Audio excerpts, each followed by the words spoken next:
자, 오늘도 제가 아는 유일한 도사, 배추도사 인사이트 K 배종찬 연구소장과 함께 여론조사 면밀하게 톱파보는 시간 가져보겠습니다. 어서 오십시오. 안녕하십니까. 네, 지난주 반응이 좋았습니다.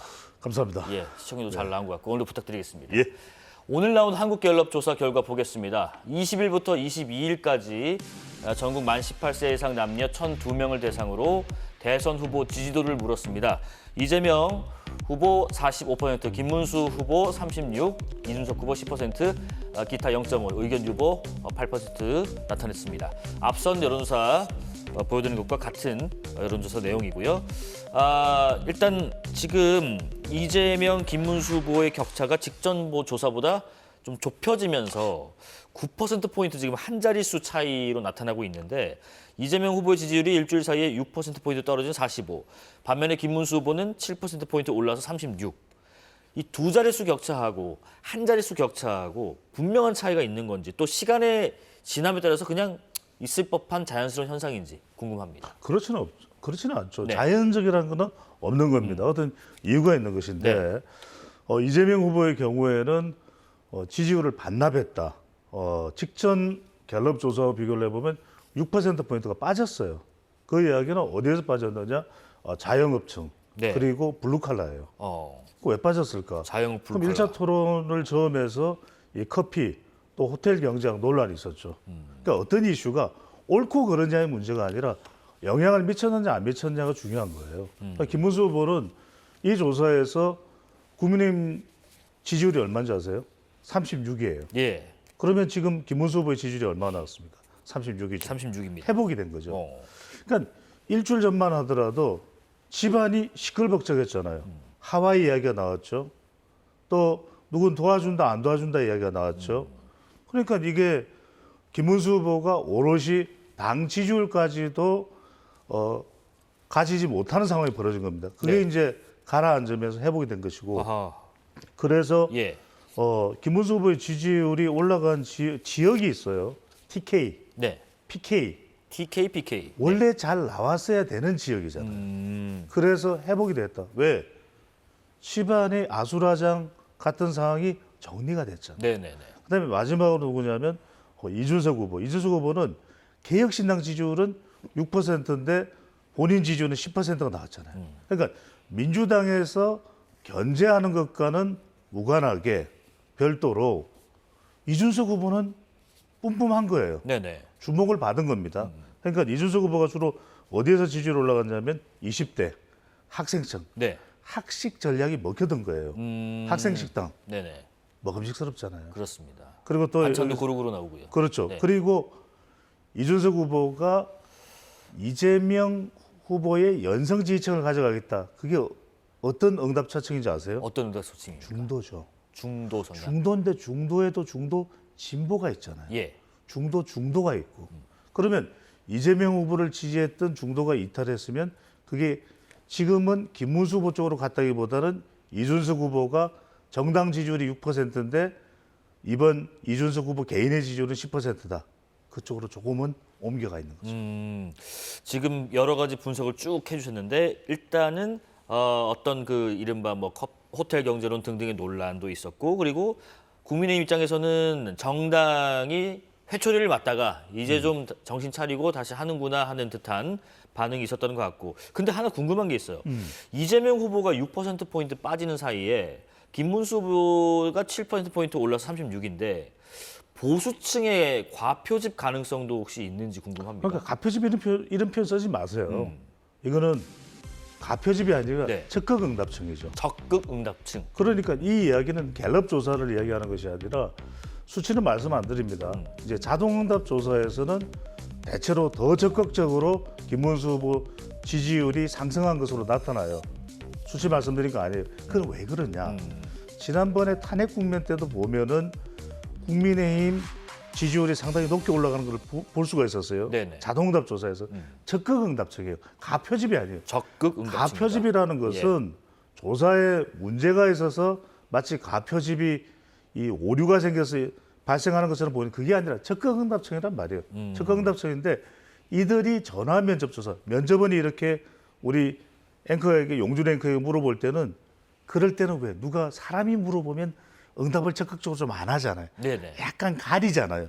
그걸 우리가 가린다, 조금 쑥스러워하다, 샤이가 되는 거죠. 그래서 전화면접 조사에서는 조금 보수 응답자의 이 적극적인 응답이 좀 덜 두드러지게 나타났죠. 하지만 이제 자동 응답자에서는 이제 적극적으로 나타났는데 그건 가표집이 아니라 적극 응답이다. 근데 중요한 건 이거예요. 적극 응답한 사람들이 여론조사처럼 투표소를 가느냐, 이게 중요한 거죠. 그러니까 투표소를 가지 않으면 그건 득표가 아니잖아요. 네네. 여론조사의 지지율일 뿐인 거죠. 적극 응답승이라는 표현 중요하다는 말씀하셨고요. 전통적 보수 강세, 아까 말씀하신 것처럼 TK, PK, 이 민심이 흔들린다라는 분석도 오늘 결과 보면은 말씀하신 그대로 나오는 것 같습니다. 김문수 후보가 이재명 후보를 좀 앞서는 결과가 나왔고 선거 막판으로 하면서 이제 지지층이 좀 결집하는 듯한 그런 모양새. 그러니까 원래라는 말도 좀 그렇지만은 이제 기존에 다른 것들을 비교해봤을 때 그 정도 기대치가 되는 부분 수치까지 지금 올라가고 있는 것이다. 그동안은 집안 싸움으로 좀 지지하지 않았던 것들이 그래서 제가 회복이라는 표현. 회복이라는 표현을 쓰셨고요. 그런데 지금 조사 완료 사례 수가 대구 경북은 96명, 부산 울산 경남이 146명이라서 이 숫자가 때문에 이게 유의미한 결과를 볼 수 있어? 대표성이 있어? 뭐 이런 얘기도 있습니다. 유의미한지 무의미한지는 지역의 경우에는 표본수가 많지 않기 때문에 하나의 조사를 보는 것이 아니라 그래서 추세를 보는 거죠. 추세를 보는 거죠. 예. 전체 조사의 응답자 수는 표본수는 1000명 남짓이잖아요. 그죠? 네네. 근데 이제 지역별로 들어가면 이 광역, 권역 단위별 인구수가 다르잖아요. 이럴 때는 추세를 봐야지. 그러니까 한국갤럽 조사를 보면 직전 조사에서는 TK 지역에서 이재명 후보가 더 높았는데 이번의 경우에는 김문수 후보가 10명 중 6명의 지지를 받는 추세로 나타났다. 변화가 있는 거죠. 네. 그럼 이 추세로 봤을 때 TK에 확보되지 않았던, 이탈됐던 또 집안 혼란 때문에 주저했던 응답자들이 다시 회복이 됐다. 네. 이렇게 이제 분석을 하는 것이죠. 예. 자, 지금 김용태 국민의힘 비상대책위원장이 조금 전에 SNS에 글을 하나 올렸더라고요. 이준석 후보를 향해서 단일화에 대한 러브콜을 다시 한번 보냈습니다. 단일화 원칙에 좀 합의를 해달라. 그것이 필승 전략이 될 것이다 하면서 단일화 방식은 아름다운 단일화로 공동 정부를 이끌어 가느냐, 정정당당한 단일화, 그러니까 100% 개방형 국민 경선으로 통합 후보를 선출하느냐에 달려 있다. 이 선택지밖에 없다라고 어떻게 보면 굉장히 강하게 이렇게 구애를 하고 있는데 연장선상에서 좀 여쭤볼게요. 이준석 후보의 그 지지율이 선거비 보전 기준이 10% 두 자릿수 지지율이 나왔고요. 어제 오후 5시 넘어서 이 후보가 완주하겠다, 단일화 없다 이런 선언을 했는데 이게 내용이 일부라도 이게 반영됐나요? 어떻게 반영이 안 됐어요. 안 돼요. 그거와는 무관한데 이제 이 단일화와 관련해서는 여러 정치적인 해석을 많이 하는데 제가 통계적인 분석을 해드릴게요. 자, 네.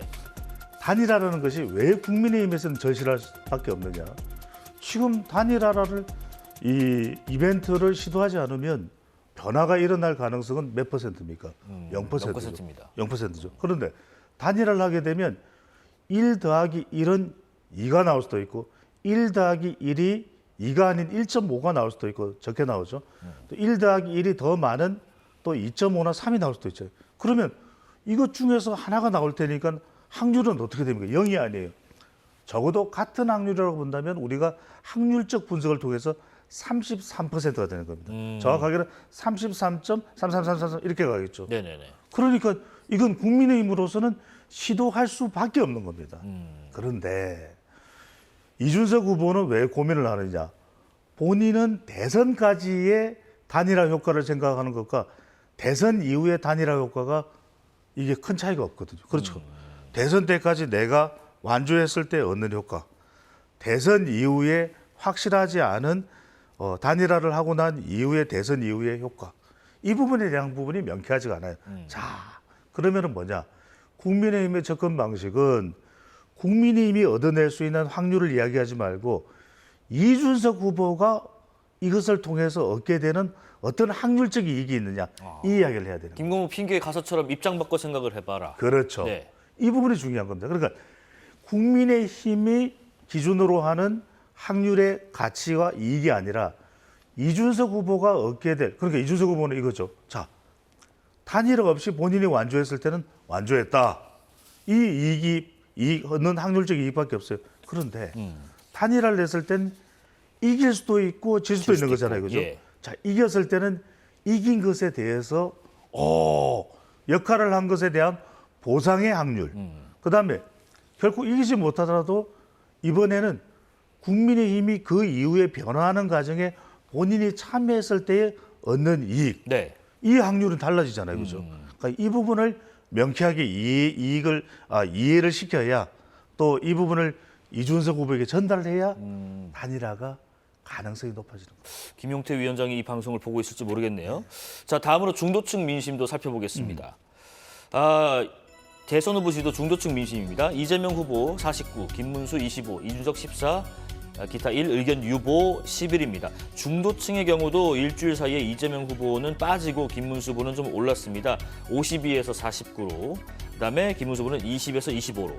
이 결과는 우리가 어떻게 분석해야 될지 싶습니다.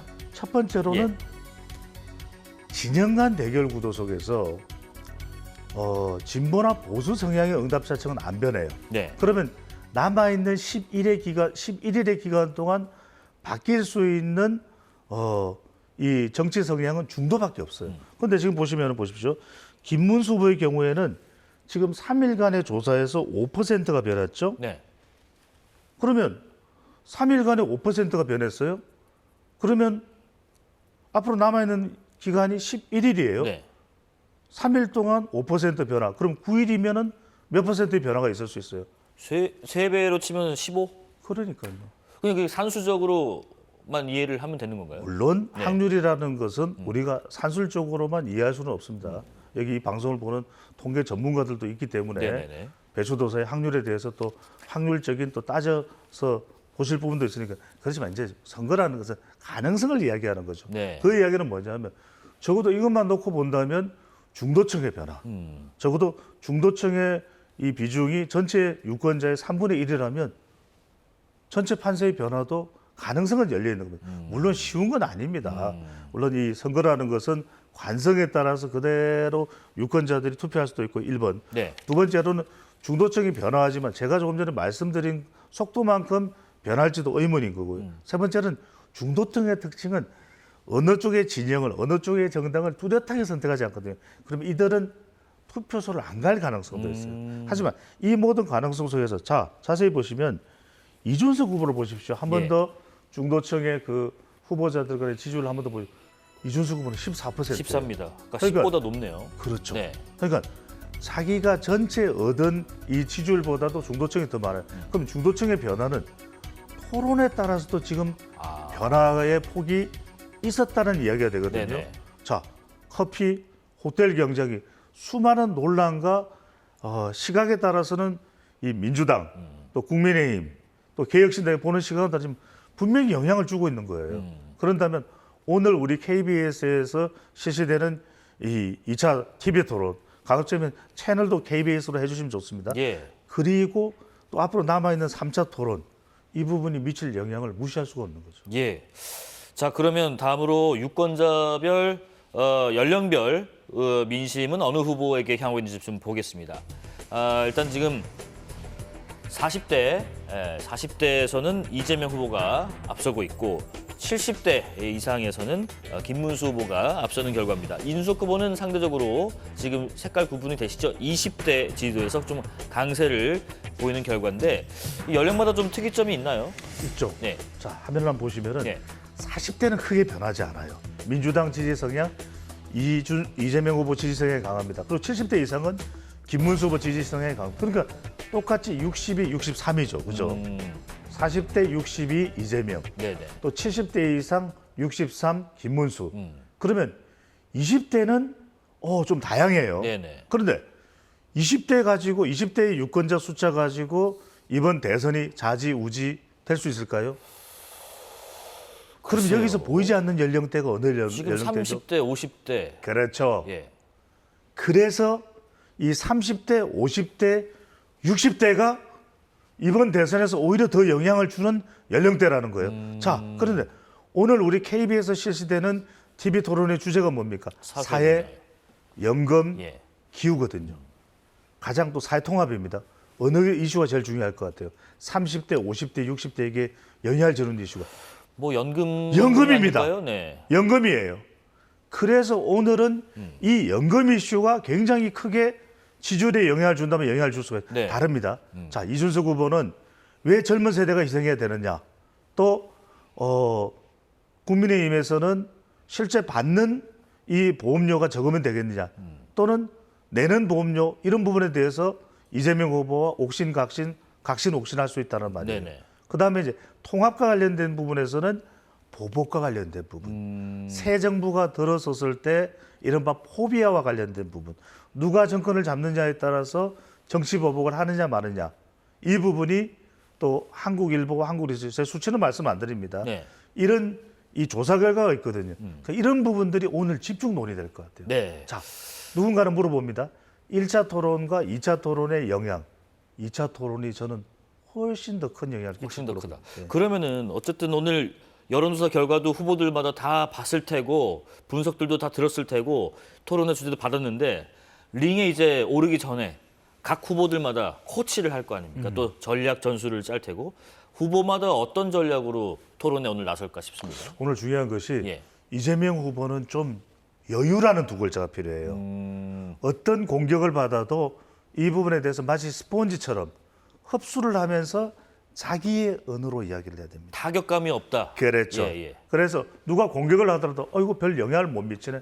그런 태도를 보이는 것이 가장 중요합니다. 태도, 여유와 태도. 네. 그다음에 김문수 후보는 인간입니다.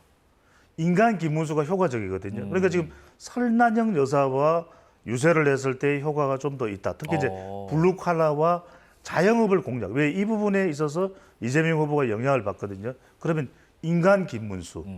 사람들은 좀 딱딱했던, 꼿꼿했던, 뻣뻣했던 원칙성의 김문수인데 인간, 지도자, 조금 더 공격적인 면도 필요할 수가 있는 것이고 이준석 후보의 경우에는 분명히 재간이 있어요. 네네. 분명히 스마트는 합니다. 그런데 이제 이길 수 있는 후보냐, 당선될 수 있는 후보냐의 이미지와는 조금 거리가 있잖아요. 제3의 후보라는 거. 그러면 숙권할 수 있는 후보라고 하는 것은 결국은 내가 얼마나 준비가 돼 있느냐, 집권을 하더라도 이런 부분은 상대방의 후보를 이재명 후보를 또는 김문수 후보를 단순히 난처하게 하는 거하고는 다르거든요. 네. 그러니까 이제 내 언어로 나도 숙권할 수 있는 정도의 지도자급이다라는 것을 보여줄 수 있는 말 그대로 이 태도, 네. 이 이미지가 오늘 토론에서는 무엇보다도 중요하다고 봐야 되겠죠. 놓쳐서는 안 되는 건 이제 권영국 후보는 결국 이제 얼마나 진보성을 본인이 두드러지게 드러내느냐. 뭐 다른 어떤 목적보다는 그 목적이 제일 클 테니까요. 그걸 여하튼 1차 TV 토론과 마찬가지로 오늘도 가장 강조할 것으로 보입니다. 네, 마지막 여론조사는 한번 저 결과를 보고 넘어가겠습니다. 오늘 나온 갤럽 자체 여론조사 결과입니다. 투표를 통해서 우리나라 정치를 바꿀 수 있는가를 묻자 바꿀 수 있다 74, 그렇지 않다 21, 19대 20대 때까지 같이 보여드리고 있는데 20초 코멘트 가능하실까요? 어떤 걸 의미하는지? 이걸 보니까 지금 이제 이번 대선에서 투표율이 좀 떨어질 것이다 생각했는데 이 조사를 보면서 투표율이 다시 올라갈 것 같아요. 아하. 그래서 내가 한 표가 대한민국을 바꿀 수 있다는 생각이 오히려 선거 막판 커지고 있는 걸로 보입니다. 예. 자, 지금까지 배추도사 인사이트 K 배종찬 연구소장과 함께 각종 여론조사 분석해봤습니다. 고맙습니다. 감사합니다. 자, 3시간 뒤부터 진행되는 대선 후보 2차 TV 토론 생중계 준비에 전념하기 위해서 후보들이 일정을 비우고 이 시간에도 준비 한창입니다. 후보들의 입담도 입담이지만 무엇보다 누가 우리의 더 나은 삶을 위한 공약을 제시하는지 꼼꼼하게 지켜보시기 바라겠습니다. 5월 23일 금요일 사사건건 여기까지입니다. 다음 주에 뵙겠습니다. 시청해주신 여러분 고맙습니다.